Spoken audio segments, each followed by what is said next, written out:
शिवलिंग है, एक है चर और एक है अचर। कहा गया जो अचर है प्राण प्रतिष्ठित है उसको तो उठा करके लेके नहीं जा सकते, लेकिन जो चर है अंगूठी के बराबर होना चाहिए। ये नहीं कि इतना बड़ा, अंगूठी के बराबर इतना बड़ा जिसको कहीं भी रख दें कहीं भी ले जाएं, तो उसकी बात ये कही गई है सर्वमुक्तम समासेन साधसानम उत्तमम। यह है शिवलिंग, चर शिवलिंग है। अब मंदिर के शिवलिंग को तो नहीं ले जा सकते, लेकिन छोटा शिवलिंग कहीं भी आप इसको ले जा सकते हैं। और कहा गया कि यही आपको हर प्रकार की मुक्ति दे देगा, भोग दे देगा, यौवन दे देगा, आरोग्यता दे देगा। ऐसी कोई बीमारी नहीं है जिसका समाधान भगवान महादेव पर नहीं है, इसलिए इसको वैद्यनाथ के नाम से जानते हैं। दुनिया के हर डॉक्टर को अपने जीवन में साल में एक आध बार झारखंड वाले महादेव का दर्शन जरूर करना चाहिए। करंट हो जाएगा हाथ में, कमाल, मिट्टी औषधि का काम करेगी।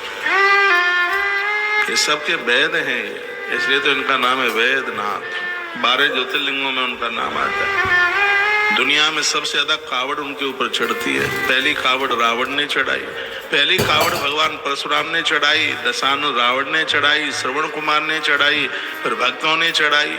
वहाँ आज भी लाखों कावड़े चढ़ती हैं। सुल्तानगंज 120 किलोमीटर दूर है, वहां से पंक्ति बंद नहीं होती, कई लाखों कावड़ चढ़ती हैं। पूरी दुनिया का इकलौता है। शंकर ऐसे हैं भगवान महादेव, वो आरोग्यता देते हैं, बीमारी को खत्म कर देते हैं। कहा यह इमं पठते अध्याय में श्रोति नरः सदा, जो इस अध्याय को पढ़ेंगे शिव ज्ञानम सल्लवतेश्वस्य कृपया बुधा, उनको महादेव की कृपा से ज्ञान प्राप्त हो जाएगा। ज्ञान किसे कहते हैं? ईश्वर से जुड़ जाने का नाम ज्ञान है। अब कुछ नहीं चाहिए, यही वैराग्य है। हमें सब भगवान की कृपा से मिला, यही भक्ति है।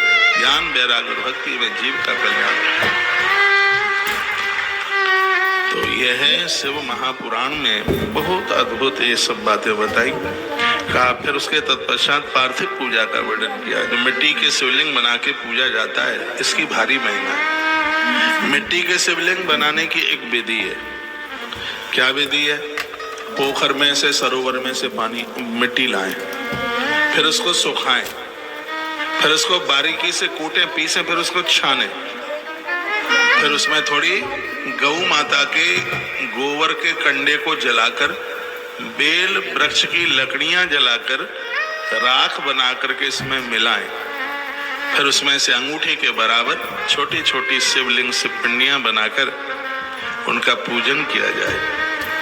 बहुत बड़ा प्रभाव है। यहाँ लिखा है कि कृते रत्नमयम लिंगम, सतयुग में रत्नों के शिवलिंग की पूजा होती थी।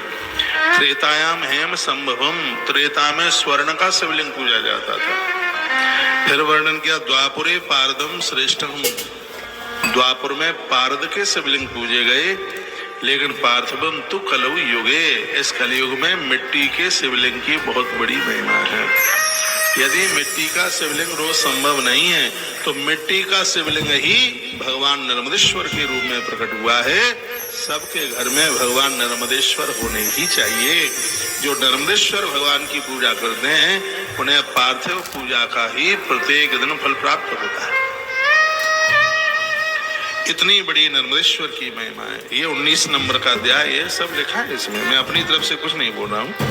19 नंबर का अध्याय है विद्येश्वर संहिता का, और श्लोक नंबर 7 में ये वर्णन है जो मैं आपको बोल गया हूँ। सतयुग में रत्नों के शिवलिंग थे, त्रेता में क्या अद्भुत वर्णन किया गया, स्वर्ण का शिवलिंग था, लोगों के पास सोना होता ही इतना था। द्वापर में पारदेश्वर थे।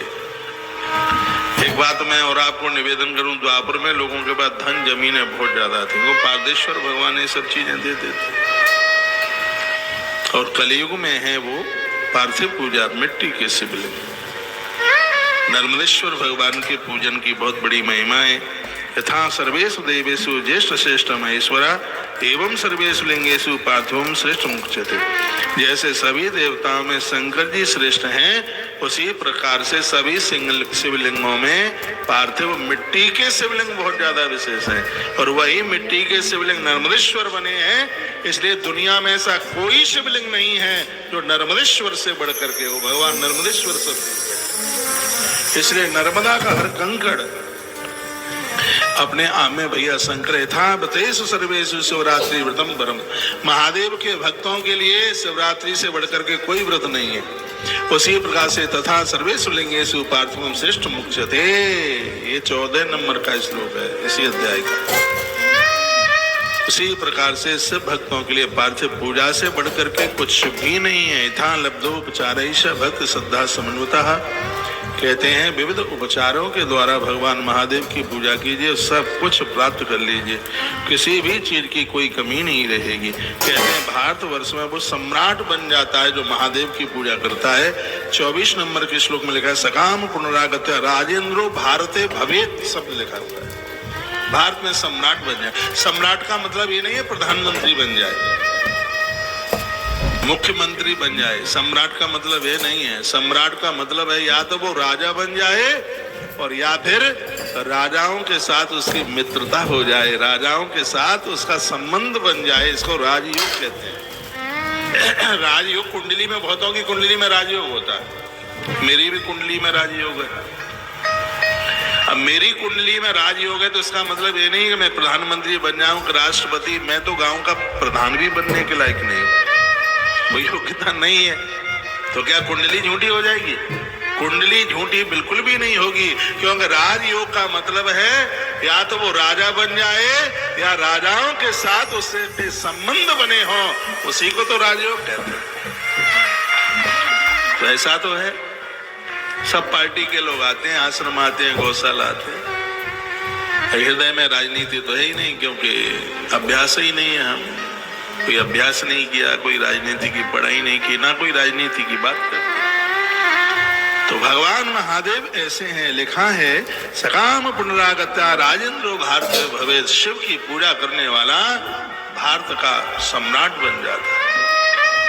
जितनी बार इस कथा को पढ़ोगे सुनोगे नया सा ही लगेगा, इसका स्वाद बड़ा मिलेगा। ये माता घर में आलू बनाए, हर रोज इसका स्वाद अलग होता है, तो कथा का स्वाद अलग क्यों नहीं?